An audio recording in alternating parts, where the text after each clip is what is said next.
All right. Hello, everybody, and welcome to the third edition of Impact Matters, a monthly webcast with cutting-edge speakers and change agents on the topic of impact. I'm Amy Hall, founder and president of Impactorum, a coaching and advisory service for sustainability, circularity, and CSR professionals. I'm also the vice president of social consciousness at Eileen Fisher. With me is Anela Dojsic, a former colleague who is helping to facilitate this webcast. Hi everyone, I'm Anela and I'm going to be here today behind the scenes just helping manage the logistics and the Q&A process. So before we start, I just wanted to mention a couple of things. Along the bottom of your screen, you should see both a chat and a Q&A function. If you do want to submit a question, please do so using the Q&A. And we're going to hold about 15 minutes at the end of the session to answer as many questions as we can live. Otherwise, feel free to use the chat throughout the session if you want to connect or discuss with everyone else that is on the call. The only note about that is if you are using the chat function, the default setting is set to send your messages only to all panelists. You're going to want to make sure you change that so it says all panelists and attendees, and that's going to make sure that your message is visible to everyone that's on the call. Yeah, so that is it for me, and I will join you guys again during the Q&A. Great, thank you, Anela. And I see we have people still tuning in, so I'm going to do an intro, and we might want to remind everybody in a couple minutes how to chat, how to ask questions. We'll see how that goes. So I'm going to introduce our guest. I ate my very first Impossible Burger a couple of years ago in a restaurant here in Westchester County, New York. And at the time, and still up to today, I haven't eaten red meat in quite a while. And I still think about it from time to time. And that Impossible Burger was awfully tasty. I couldn't believe it. It was quite impossible.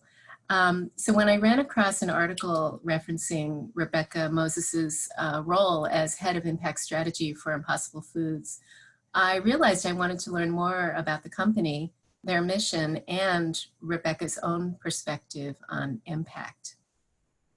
Rebekah has an interesting background.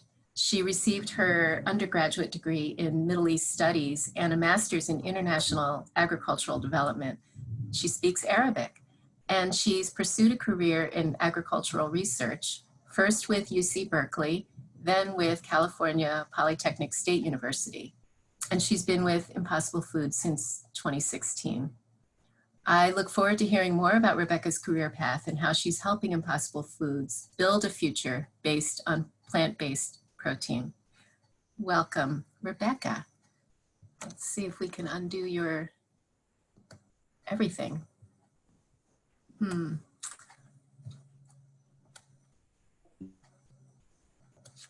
gonna need help with this, Anela. There she is. Yay. Thanks so much, Amy. It's really great to chat with you. So I really want to just start with the basic question. Here we are 8 months into 2020. We have only 4 months left in this year, if you can believe it. How are you doing? I am doing well.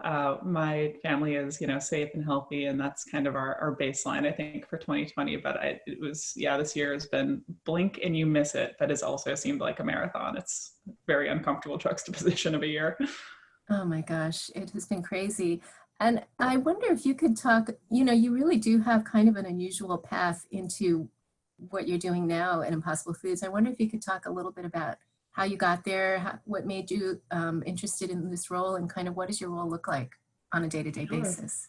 Yeah, I'll take a swing at it. In terms of how I got to Impossible Foods, it's definitely a little bit of a zigzagging route.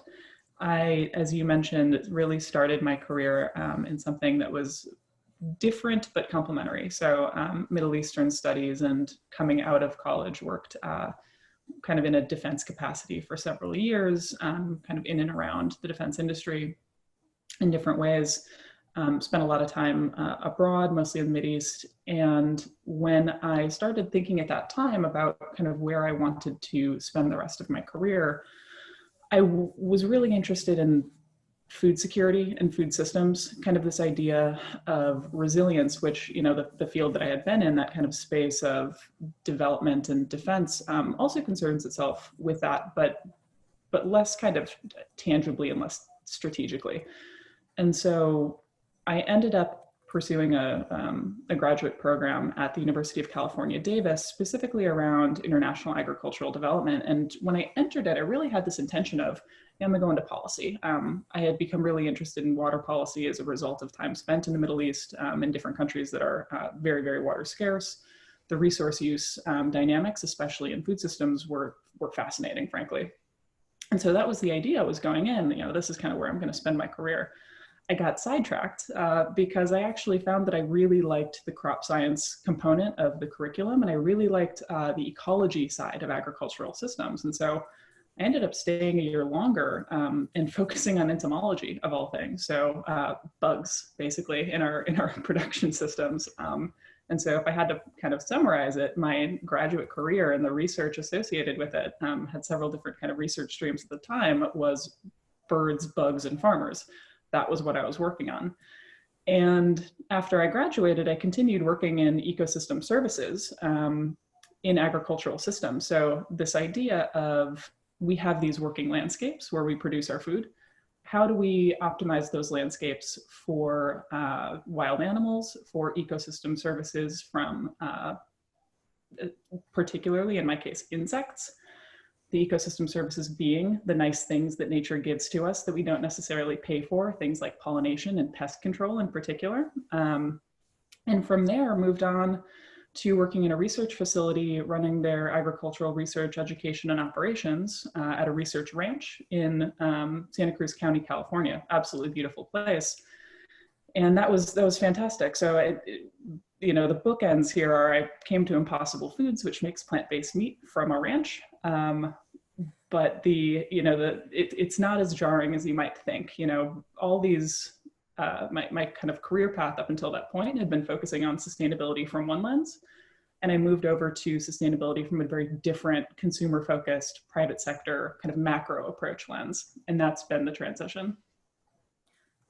I'm curious, was there something about the practices or processes you were seeing on the ranch that I don't know, caused you to have any kind of an epiphany, or was different than what you expected, or was particularly jarring, anything like that? Not in and of itself. And the thing that I always have to emphasize is, the folks that I was working with and the system that I was working in was doing the absolute utmost in terms of sustainability within the kind of confines of an animal production system, right? So I don't think that I can think of an example of a group that's more committed to sustainability than the folks that I was working with. The transition moment, the kind of the awakening moment for me was thinking about scale and thinking about emerging consumption trends. And so I had read a report earlier while I was there that really kind of talked about FAO projections, the Food and Agriculture Organization of the UN, talking about projections for livestock consumption and food consumption broadly, but specifically livestock product consumption across the whole world. So at a scale of 10 billion people in a couple of decades, how are people going to be eating? And the trend was very, very significant around more and more meat and dairy. Now the costs of doing that, just because I know these systems very well, animal production is by definition extensive. It's by definition something that takes up a lot of land and a lot of resources, specifically cattle production systems. And there's nothing, there are things that you can do to kind of manage around that, but you can't get around the fundamental reality of an animal metabolism, an animal that's alive for a long period of time, that takes up a lot of space and eats a lot of food. And that was where Pat Brown's proposition, so our CEO and founder, Dr. Pat Brown, speaking with him for the first time was really interesting, because I had kind of gone into that conversation thinking, this is either crazy or brilliant. And his proposal was, look, if you can't steer people away from these products, if you can't bridge this consumer awareness gap around the impacts of our food system, and you can't necessarily address it through the production system that's feeding into those products, you've got to create something better. You've got to do something that meets the consumer where they're at, that can be vastly more sustainable. And so his solution is plant-based meat. And so that was kind of that pivot point of just kind of looking around, and it was in the middle of a drought. Now I was there during this 5-year drought for California that was really hard on our whole ag system. and going, gosh, I don't think this is the way we scale. It's an issue of diversification. And so that to me was kind of this turning point of there's a different way to do this. Mm-hmm. Well, so speaking of Pat Brown, in preparation for this conversation, I listened to the podcast for anybody who's interested. It's Guy Raz's podcast, How I Built This. He has one featuring Pat Brown. And I have to say, I was really struck by Pat's very, very laser-focused mission around addressing what he sees as the most urgent environmental impact in the world today, which is livestock agriculture, and being dead set on finding a solution to create meat out of plants. And so, and his premise, it's not successful unless a tried and true meat lover loves impossible meat, impossible food meat, impossible burger meat, whatever, as much as or even better than conventional meat that comes from an animal. So that's a very tall order, I would say. And he uses this word, it has to have the deliciousness of actual meat. And I thought, wow, that really, there's no hiding from that. And so I wondered if you could talk a little about the process involved in making this meat happen. Absolutely. And I think it's a really important point that you touched on, which is when Pat went about founding this company, and I just think his story is interesting in and of itself, because he was a professor, like he was a biochemist at Stanford. So he had kind of already achieved this, climbing Mount Everest of academia. He'd already done that. And he moved over into food manufacturing, into food science and food tech, despite having no prior interest in food manufacturing or food tech whatsoever beforehand. It really was a means to an end for him. So his entire goal set is around how do we halt or reverse climate change, and how do we preserve biodiversity? And that's the same for me. I really am motivated by biodiversity and saving natural landscapes. It's very much a means to an end. And so when he founded the company, he really kind of took this look at consumer trends. And he was thinking to himself, what's the most effective way that I can address these big wicked problems that UN SDGs are constructed around? And the answer was private sector. It's unlocking kind of consumer agency, but not, and this is the key, not relying on consumer awareness or consumer actions necessarily to be oriented to sustainability. So food choice is tricky. Food is hard. Food is culture, right? And so when you're choosing food as an individual, you're choosing it based on your immediate need set. And usually that's things around taste, price, availability and accessibility, to some extent health. Sustainability, climate impact tends to be kind of a tertiary factor, if it's there at all for most consumers, not all. And even if you are motivated, it's tough to find something where you don't have to compromise. And I'm a perfect example of this.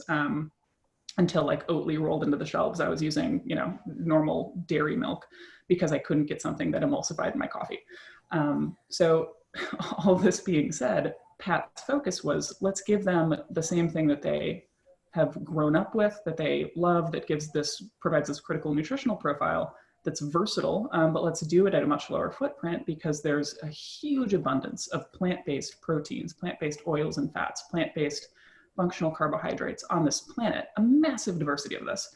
There's got to be ways to take the constituents of those plants and assemble them in a way that mimics the same experience, but you don't go through that animal metabolism. And as a result, you can be much more resource efficient. In fact, the Impossible Burger, which is our flagship product, although we also have sausage out now, the burger requires 96% less water, generates 89% lower emissions, and uses about 87% less water compared to conventional beef. So to get to that phase, to get to this point where we have something that we can commercialize and really take carnivores as our market base, we had to invest a tremendous amount of time into the research and development to basically reverse engineer meat. What makes it delicious? What makes it cook the way that it does? What makes it smell the way that it does? A huge amount of work went into figuring out those things, which had kind of been unexplored territory to some extent. Not many folks were out there trying to recreate this from plants. And so one of the key discoveries very early was, they had this theory that heme, which is a small iron carrying molecule found in all living organisms, but it's in very high abundance in red meat.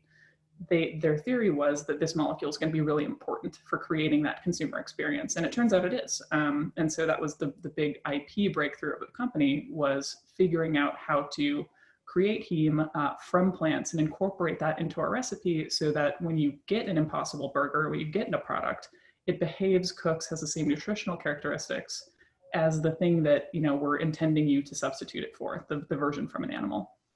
And so, yeah, lots of R&D work up front, but then in terms of manufacturing, we're basically squishing plant proteins and fats together in paddle mixers and assembling that. It's like science fiction to me, you know, not being a scientist. I'm just fascinated by this.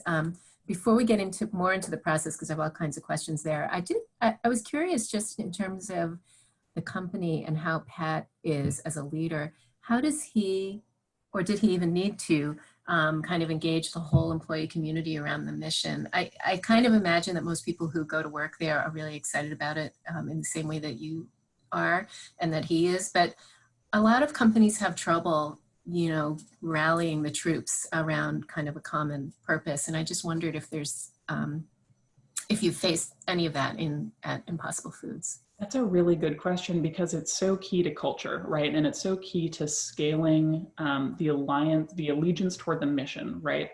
There's a lot of different ways to grow a plant-based meat company in ways that are profitable, that create revenue. There's a more finite set of ways to do that where you're really optimizing for climate outcomes. You're really optimizing for biodiversity outcomes. And that all comes down to the team and to that kind of cultural mission orientation. And I'm a data point of one, right? But I've been here for about 4.5 years. And I think that we have an incredibly strong focus on our mission. And I think that for the vast majority of people at the company, they are highly engaged with the idea of, we want to solve for climate change, we want to solve for biodiversity loss and prevent catastrophic loss of nature. You know, it's to varying degrees. And I don't think it's something that we've never necessarily had to mandate this, because we find it to be pretty self-selecting. The people who are motivated to come to Impossible Foods often tend to be folks who have this affinity for the mission already. And so it's not that you can't be successful if you don't, but we've simply found that many of the people who come through our recruiting pipeline are already there. Now, that's interesting for me because as our sustainability person, and I can kind of speak to the way that my role is structured, but part of it's around operational sustainability too. It's great because a lot of the way that I work is through business partnering. And I've only worked at this company in private sector, right? But I've heard that it can be often difficult to influence for sustainability in the private sector and in other companies. And that's the same with Impossible. I probably have the same struggles that a lot of people do. But I've always found that the business partners that I work with, whether it's for zero waste or supply chain or for manufacturing, are already mission oriented. They're already there. So when I go to them and I say, hey, let's talk about zero waste, let's talk about our sourcing practices, they're already on board in terms of, I agree, that's important. And then it's a matter of solving for it. So I very rarely encountered an individual, I don't think ever, where I had to orient them to why sustainability is important. It's just already there. And that is, I think, a really great aspect of our culture. I think that's any sustainability professional's dream come true. You're living it. So getting back to the this component, heme, which I understand comes from soybeans, right? Is that true? Yes and no. Heme is interesting. So heme, like I said, is found in all living organisms, but there's some areas where it's very, very abundant.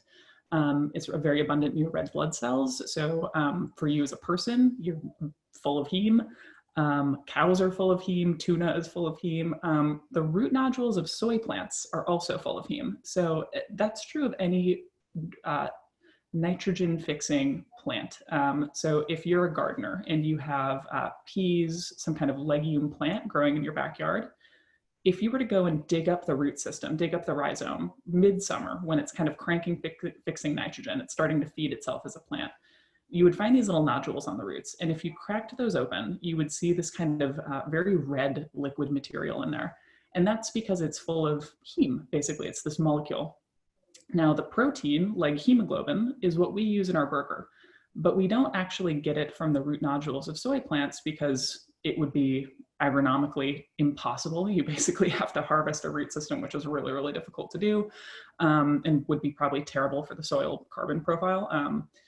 So we've basically asked yeast to express it for us. So we tricked yeast into thinking that it's the root nodule of a soy plant, basically, and it cranks out like hemoglobin protein, same protein that's in those soy plants, but we're producing it via fermentation, kind of like producing Belgian beer, instead of harvesting it from the ground. And that's just a much more scalable, sustainable way of doing it. Okay, so just so I'm clear, you're using the yeast in a fermentation process still with a soy plant? Or no, we kind of just on its own? The soy plant. Yeah, you're eliminating the soy, got it, okay. Yeah, so I identified the protein we wanted. That's like hemoglobin protein. And because we couldn't go to a cow to get it, we had to find it from the plant kingdom, found it within those soy root nodules. And then we take fermentation as a technology to produce that without using the soy plants at all. And then we isolate it, and you end up with this very, very bright red liquid that can go into our recipes and really drives the flavor catalyst. It's a flavor catalyst, drives a lot of the odor, kind of aroma dynamics, the cooking dynamics, the Maillard reaction, where when you take raw beef, it's kind of pink, throw it onto a grill, starts to brown up. That's because heme is acting kind of like it's like lighting a match. All of a sudden, it's creating different dynamics within the molecular structure of that meat, and it's changing color, it's changing flavor dynamics. And so that's why it's so important, and it's why we're able to actually compete with ground meat from animals, is because we're able to replicate that just without actually using the animal version. Okay, thank you. That was really helpful. So I'm, of course, going to have a lot of questions about the nutritional value and sort of overall environmental impact, but I'm actually now curious about your competitors in this space. There's so many other, I mean, every time I go to the store or pick up an article, I feel like I'm just learning there's more and more of them. There are a lot of competitors in your own space creating plant-based alternatives to meat. And then there are these competitors in the it's animal stem cell based meat. So it comes from an animal stem cell, but it doesn't have to kill an animal to get it, right? Those are the two that I see. Plus there's regular meat as a third actual competitor. And I wonder if you could comment on kind of the differences between those, pluses or minuses, however you want to get into that. Yeah, and I can, I'll kind of speak broadly to my understanding of, I'm going to call it cellular ag. It has a lot of different names that I've heard. I've heard clean meat, cellular ag, lab meat. I'm not totally positive what kind of the preferred definition is, but I hear cellular agriculture a lot. So I can speak broadly to that, but I also just want to say that in terms of our competition, it is absolutely the animal-based version.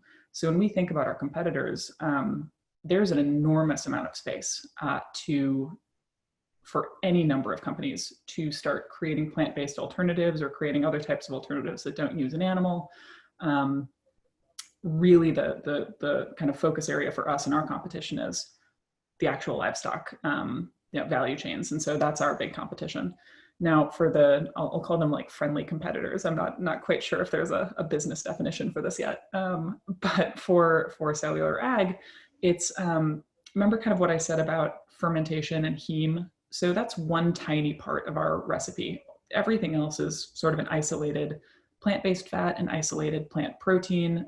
Our ingredients are soy texturized vegetable protein, potato protein, coconut oil, sunflower oil. I may be missing something, but it's, things that come from plants. And then we have heme as a fermentation product. Cellular ag, and I'm not the authority on this, so I'd encourage you to actually look, anyone who's interested, the Good Food Institute has very good materials on this. They produce the proteins and the kind of the body of meat entirely through fermentation. So they have these kind of big bioreactors in which you're growing cell-based culture. And then that is the primary product that they would then use to create a burger with. So it's not necessarily just one kind of small part of the recipe. They're producing that entire animal tissue within fermentation culture, within these bioreactors.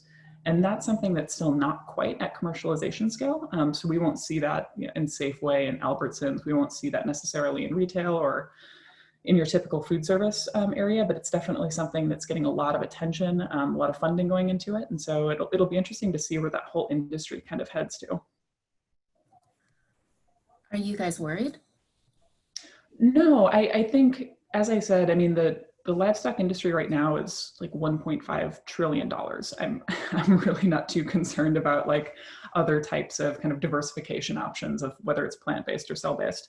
And this is purely a function of my own kind of naivete around that system because I don't work in it. I think some of the questions that I would have for them are around the carbon footprint and the water footprint of those systems. So to me, the whole idea of diversifying away from livestock products is to have a climate change outcome, to have a biodiversity outcome that you want. If you're sparing land area, if you are sparing GHG direct emissions and hopefully freeing up land to act as a carbon sink over the long term, and if you're sparing water, those are all great goals. For cell ag, I haven't seen a whole lot of data coming out of it around what their water footprint and their energy footprint is. I think their land footprint is probably quite small, but we know based on heme production that bioreactors take a lot of energy, that they, downstream processing for protein isolation takes a lot of water. And so those are some of the questions that I would have as they come up to more of a commercial scale and they start getting that steady state production as, what's kind of that savings if you account for the entire life cycle of the product. Can you outcompete what are, frankly, the US has pretty efficient, for the constraints of the system, cattle production systems. So can you beat those things? That's still something that I'd want to see, but I wouldn't rule it out by any means. And it really is for energy dependent on the grid. If you're producing that in a pretty clean grid, whether it's nuclear or renewables, I wouldn't worry so much. If it's a big coal dominated grid, then you're maybe going to run into trouble. Okay, great, thank you. So this does kind of lead into the main purpose of this conversation, which is really to talk about impact. And so I guess for me, there are two places to think about. One is the environmental impact, actually, sourcing the ingredients and producing the product. And then there's the nutritional aspect and how this, I guess, compares with conventional meat. And then I have a different kind of a twist on things, which is this idea of if this is meant to replace conventional meat in the long run and really help lead the planet towards a plant-based economy, what about people who can't afford it? Because it's still pretty pricey, as far as I'm aware. So how do you think about all of that? Yeah, let me start. So I'll kind of take those in order. So first is the environmental impact side, then talking about the nutritional characteristics, and then broadly, what's the role of plant-based food in food security broadly, and how does pricing affect that? So from the environmental impact side, I noted that just because you're bypassing animal metabolism, if you're a plant-based product, it's much, much easier to have a lower resource impact than it is for an animal production system, just because you don't have to go through that metabolism. So a good example of that is that for the average US cow, it takes about 13 pounds of corn, soy, different types of forages to create 1 pound of beef. They've got about a 97% loss in terms of all the calories and protein that go into the plants that the cow eats. Only about 3% make it to your plate. So for plant-based meat, we don't have to deal with that conversion efficiency loss. We just have many fewer unit operations to go through. There's no cow that's kind of, metabolizing and living its life. So for that reason, we can get to 87% less water, 89% lower greenhouse gas impact, 96% less land use. And that land use is really the super important area in terms of averting biodiversity collapse.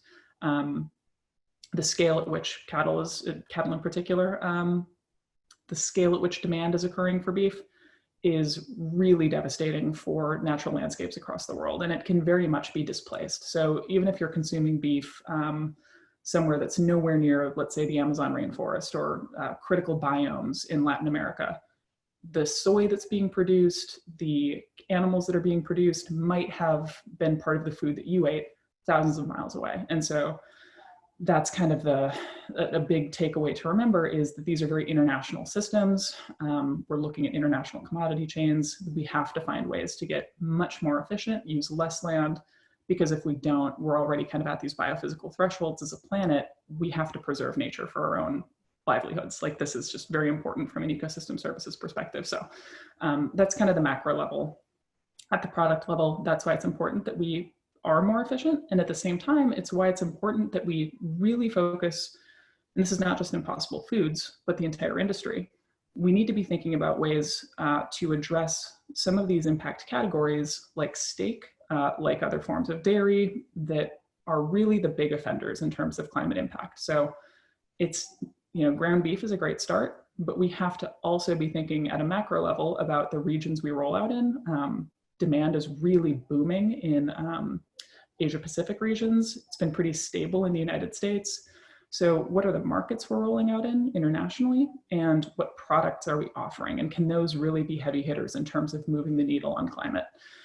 So that's the environmental side. And there's a lot more to dig into there, which I'm happy to. But I want to make sure we get over to the health side, which is at Impossible Foods, and I can't speak to the whole industry, but we have a very clear policy on this, which is any product we bring to market has to be as good or better than the animal version in terms of its nutritional profile. And so what that means for us is the Impossible Burger itself has the same amount, maybe more protein than the animal version. It's got slightly lower calories. It has slightly lower fat, including saturated fat. We have about the same amount, I believe, of bioavailable iron, but at the same time, this is not a health food, right? I would not recommend that you replace broccoli with Impossible Burger, but we've made this commitment that the good stuff is going to stay there, maybe boosted. The bad stuff we can leave out. So cholesterol, we didn't feel a need to put that into the product, so we could leave it out. We do have some added sodium, but it ends up being about the same as a seasoned burger. Normally, when you kind of prepare ground beef at home, you'll add some salt and pepper. It generally winds up to be the same. So for that reason, we actually don't advise that you necessarily need to add salt, because we already have some sodium there. And so that's true of all of our products. When we look at commercializing a prototype, that prototype has to be hitting on sustainability metrics, and it has to be hitting on nutritional metrics. And so there's also a lot of information on our website about that. So the trick, go ahead. Well, now you're making me wonder about how often do you eat an Impossible Burger or Impossible meat yourself? I'm not a big meat eater. I'm not our target audience. So I'll eat probably like once a month or so. Not a huge consumer. My partner prefers it much more. So we always have it in the house. But I'm not a big meat eater. Do you notice a difference in how you digest it? No, I don't. And I have a hard time determining which one is which from a sensory perspective. So we actually, this is an aside, but we were at the UN September UN General Assembly Climate Week back in 2019 in November, and we were part of some of these events, and so we were serving the product. We've got all these delegates around, and people from their national parties, and we were part of it was like the Youth Climate Action Summit, and so we had burgers all over the place. And we had a couple of people run over to us, and it was these big buffet serving stations. And they were like, oh my God, I think maybe the tables got switched. We think that maybe there's beef here. And we had 3 members of the Impossible team standing over these things, picking them apart, trying to figure out if it was beef or not, until we confirmed verbatim with the chef that there actually was no regular animal meat at that event whatsoever. So it's very different. It's like a magic trick. I mean, yeah. or a case, it's almost like a case of theft or something. You could create a whole mystery story about that. Yeah, right. But like misleading consumers is not what we want to do. We make it very clear this is plant-based. We lead with plant-based. We're not trying to confuse anyone, but we ended up confusing ourselves in that case. But so from a sensory perspective, I can't tell much of a difference. Obviously, from a digestive perspective, I also can't tell a difference. I for any kind of more detail on that, we have our SVP of nutrition, who does a ton of this work and who could answer more questions. But again, data point of 1. But I wanted moving on to the accessibility. Yeah. Yeah.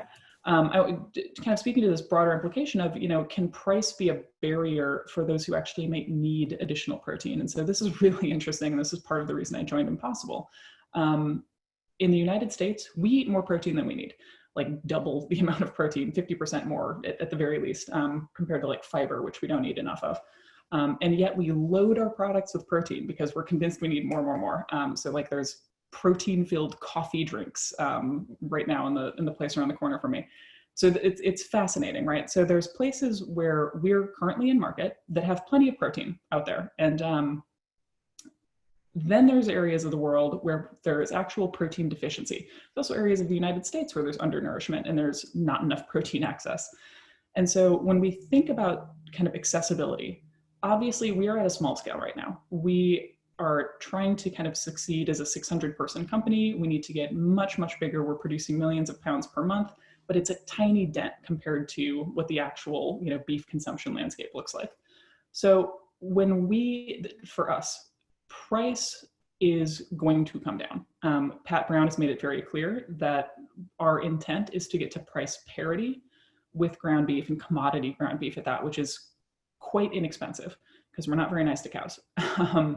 Now, right now we're priced at a premium. We were priced at more of a premium. We've actually had significant price drops to our distributors over the past year. And as we scale, we'll be able to continue extending those kind of reduced prices till we start getting closer and closer to that parity line with ground beef at commodity purchasing. So I can't say when that will happen, but that is very much the intent to get us there. And so it's interesting because when we look at this from an international perspective as well, we know that costs need to come down so that we can start producing product in areas where you actually have protein deficiencies, where it's not necessarily an issue of there's one very unsustainable system and you need to diversify it. It's you need more protein there, you need more food there, period. So that's where I think that plant-based meat is really interesting. Because we have these flexible supply chains, because manufacturing is very different, it's something where I think from an international development perspective, it can be quite agile, but we're not there yet in terms of, just growth yet. And so it's an interesting topic for sure. And I don't think anyone at the company wants price to ever be a barrier for anyone who's trying to get a more sustainable option or for anyone who just needs, good food. Right. Yeah, I appreciate that. And speaking of volume, I was checking back on my notes taken from the podcast I listened to, where Pat said that his hope is to double in volume every year for the next 15 years. That's a huge amount of growth. Are you guys actually on target to achieve that? We are probably on target. Yeah. I mean, just in terms of our retail expansion this year, obviously, retail was already part of our 2020 plan, but it became much more important from a market growth perspective as it's terrible as our food service started pivoting to takeout only. Accessibility became very, very important in grocery stores to be able to deliver product to people. So we already had it on the roadmap, but we really emphasized expanding our grocery store footprint. And we expanded our grocery store footprint by like 60x within 6 months. It's been enormous growth. And so when Pat talks about doubling every year, he's thinking like a scientist. He's saying, look, in order to achieve some level of stabilizing climate by addressing this massive emissions area, by addressing huge amounts of deforestation, you need to be able to show exponential growth. And so when he sets targets for growth, it is basically looking at it from an atmospheric carbon perspective, more so than looking at it from, oh, here's the revenue we need to generate. He's really looking at this from a macro satellite level. What do we need to accomplish? And that's where he's setting the goalposts. So that's why you kind of hear that exponential growth doubling every year. Yeah, and not to belabor the point of this podcast, but he also did say money was not important to him. He has all the money, he's a modest person. He doesn't need to live it any differently than he does. He's really in this to change the way we eat and the way we depend on the planet, which is he's the real deal. It is not lip service, and I can't emphasize that enough. Yeah. So I just want to remind the listeners to put any questions you have in the chat function and address it to attendees and panelists. I know that there's some in the Q&A as well.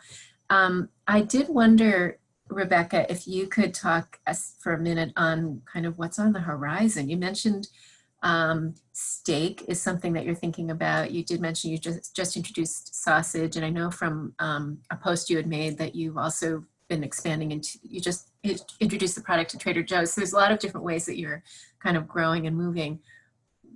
Any tidbits that you can share with us? I'm constrained by what I can say by our legal team, and I never want lawyers to yell at me, but I can say just broadly, expect more products, and especially expect products that are where they might not be the first ones to be commercialized next, they might not be the first ones that come to market next, but that really, really target the big movers on climate, on deforestation dynamics. So things like steak, things like whole cuts. And those are the kind of categorical technology, just full kind of step up compared to where the industry is now, where we are right now. That is the big investment area. And I think that's not just us, that's probably other plant-based brands as well. But there's a lot of ground products out there on the market. The next thing in the horizon for plant-based as an industry is really going to be tackling whole cuts, things like steak, things like chicken breast, things that are a little bit different from a form and function perspective. And so that'll be really exciting from a mission perspective. And at the same time, definitely expect the retail, the grocery store availability to keep growing. One thing that was really great to see this year was also we rolled out our direct-to-consumer shipping. And so you can order online and we drop Impossible Burger right at your door. And so there's going to be just a big focus on investment to take us to that next level, and investment to get us to that new level of accessibility and availability.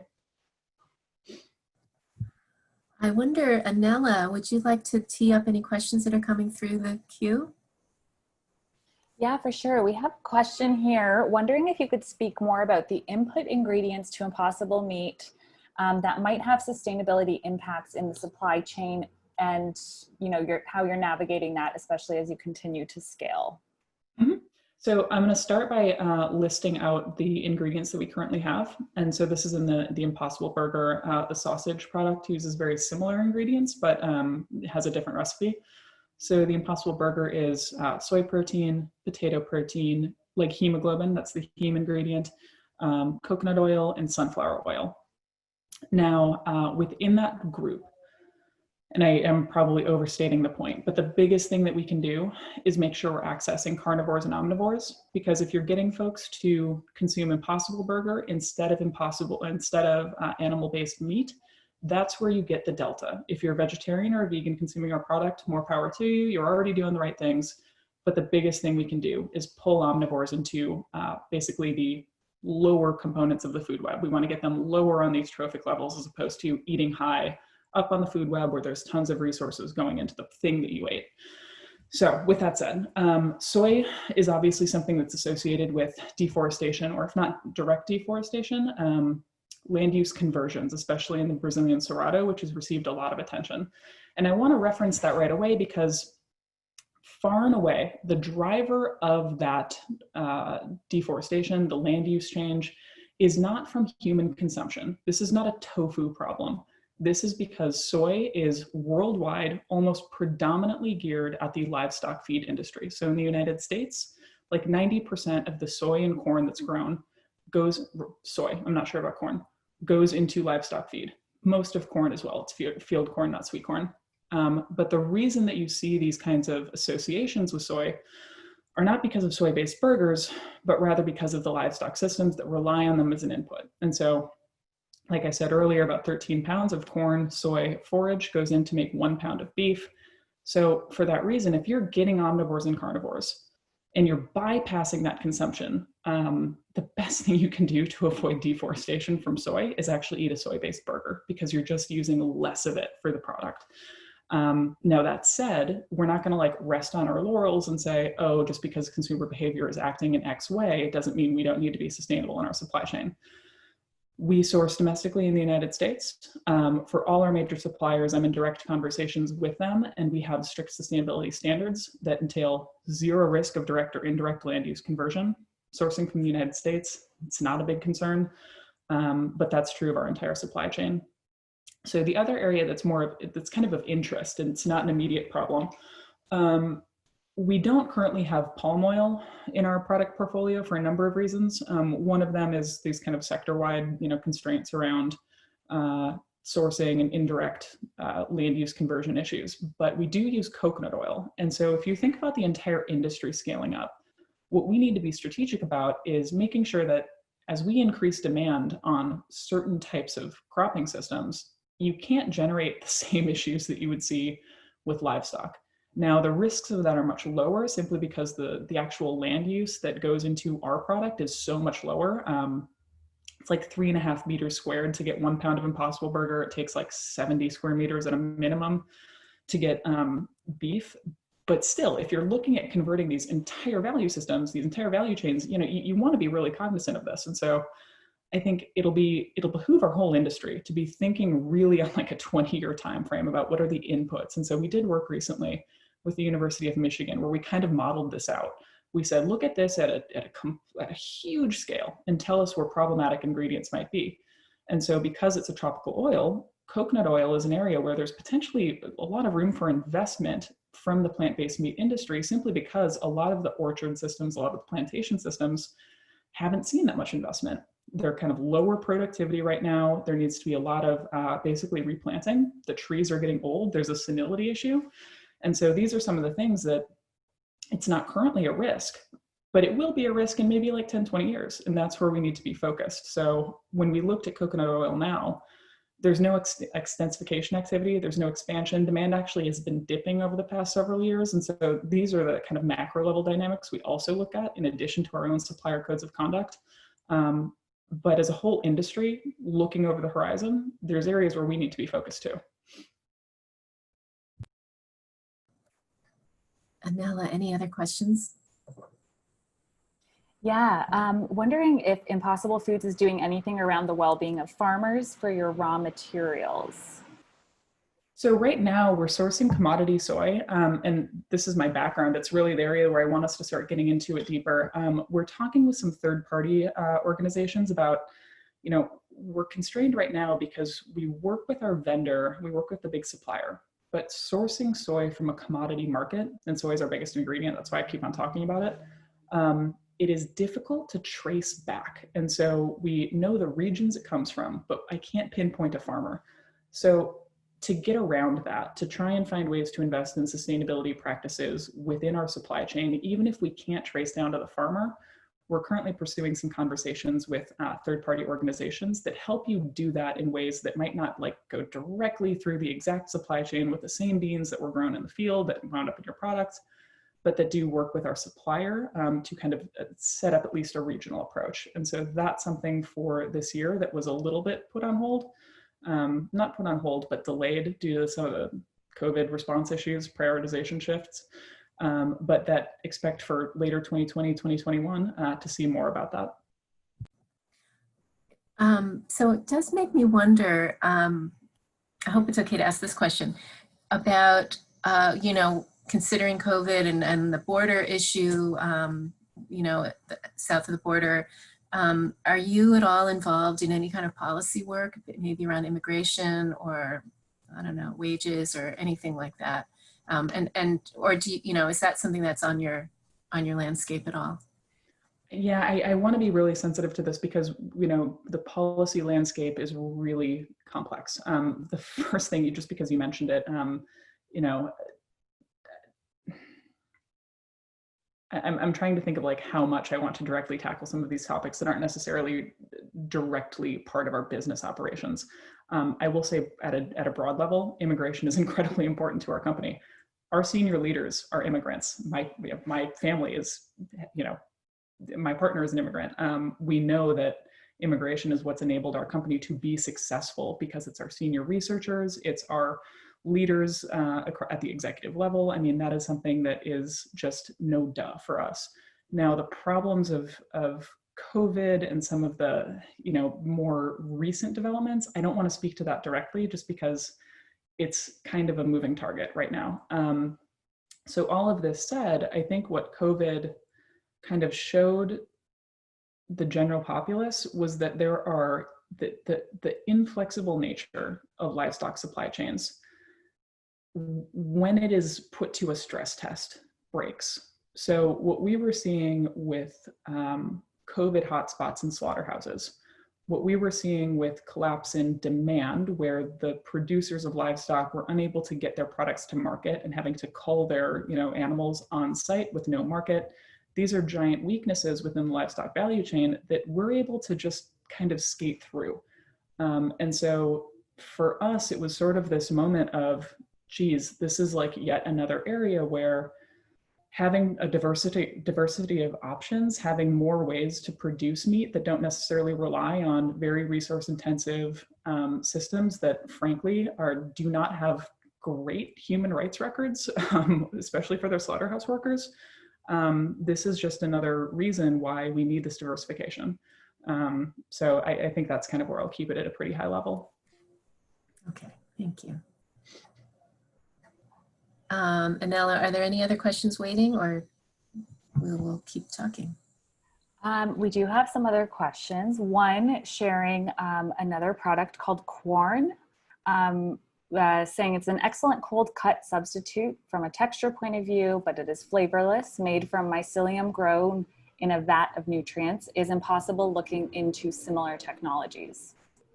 Yeah, I can speak to mycelium as a whole. So corn has a really interesting approach, and they've been around for quite a long time. They've had products on the market for decades, and historically it was really focused on kind of the vegan vegetarian market. But what I've seen over the past several years is they're moving more and more into how do you start courting some of these omnivores and carnivores, which is fantastic.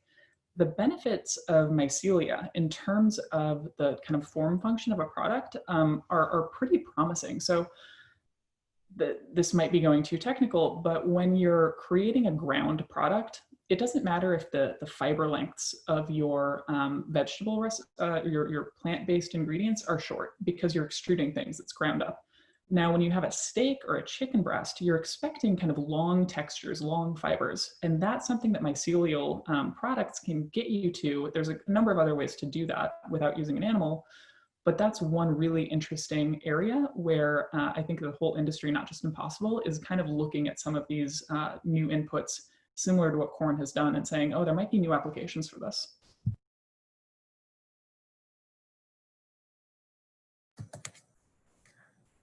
Thank you. And anything else, Anela?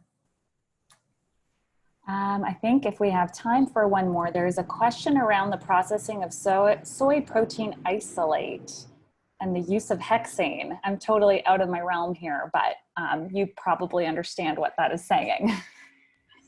Yeah, so there's a couple of different ways of basically producing a protein isolate. And so with soy protein, the most efficient way to extract, or rather to separate the fat from the protein, and I'm going to grossly oversimplify this for the record, there's a couple of different ways to do it. One of them is expeller press. So you can basically just squish those things apart and separate out the soy meal, the protein meal, from the liquid fat. Now, a more efficient way to do that in terms of yield is to use a solvent called hexane. And so the solvent called hexane does a better job of pulling those two things apart, so you get a higher yield. And generally speaking, and I had direct conversations with our supply chain earlier, about 2 months ago, which is why I'm kind of up to speed on this. The hexane does not leave residual hexane within the product. So the ingredient that's going into soy protein, whether it's the TVP you buy in the store, or whether it's the pea protein isolate or soy protein isolate that's part of a recipe that's in a plant-based meat, you're not going to get the residual hexane. It stays within that system. But yes, it is a chemical extraction process in order to boost up the yield of basically that separation process. So I'm going to end with a less scientific question, if you don't mind, because that one just went right over my head. What does success look like for you? For Impossible Foods? You talked about biodiversity, you talked about shifting the way people eat. What would be, how do you know you've gotten there?